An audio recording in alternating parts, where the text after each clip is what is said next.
Welcome! This is the third video in this series, where we will cover the design of the verifiable voting scheme. This video will rely heavily on the technology and concepts introduced in the previous video, so please watch that one first if you haven't already. We will briefly outline the process before discussing some security considerations. Anyone can declare a vote by writing the parameters to the blockchain. In addition to the topic, timeframes and eligibility criteria, the organizer must also choose a registration authority and publish its verification key. Voters initiate registration by creating an anonymous Ethereum account, RSA blinding it, and publishing it, along with proof of their eligibility. The registration authority first validates that the voter is eligible and has not yet registered, and then signs their RSA blinded address, publishing the result. Once all voters are registered, they each have a single anonymous address that was signed by the registration authority. Importantly, the address was sealed before publication, so nobody else, not even the registration authority, can map addresses to voters. The voters then simply use that address to publish their vote, along with the signature that proves they are authorized. Finally, everyone can independently validate the signatures, count the votes, and determine the result. Let's take a closer look at some security implications. The verifiable voting scheme ensures that a population of registered voters can securely collect and publish anonymous ballots without the need for trust. However, the procedure for identifying legitimate voters is intentionally left open. Some simple cases are provided as options, but more complex criteria can easily be integrated. One important principle to consider when designing custom criteria is that identifying eligible voters and registering those voters are two distinct activities and should be isolated from each other. In many cases, the voter approval process can be public and transparent, which means it can be verified entirely on the blockchain. Moreover, the process can be reused for multiple votes.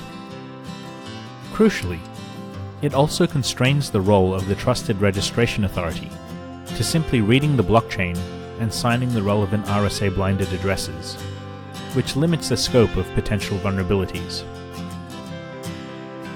A second concern is that verifiability typically implies provability. A knowledgeable voter can disclose their cryptographic secrets to anyone else, which reveals how they voted. Although voluntarily disclosing votes is possible in any scheme, being able to prove it makes bribery or blackmail more effective. It is possible to design a complicated verifiable scheme that is also resistant to coercion. If voters are able to produce fake votes or secrets that are plausible but don't actually affect the final tally, then they cannot be coerced into producing the real ones. However, the current version of the verifiable voting scheme does not have this feature, and should be used accordingly. Another issue is that RSA blinding should be used carefully, since it is risky to sign something without reading it. To mitigate this, the registration authority should ensure the signature is not binding in any other context, which is easily achieved by generating a new signing and verification key for each vote. With this precaution, a user who blinds anything except an anonymous address does not gain anything from the signature. The last consideration we will explore is the effect of different ways of casting ballots. It may have occurred to you that the system, as described, allows anyone to track the ballots as they are cast.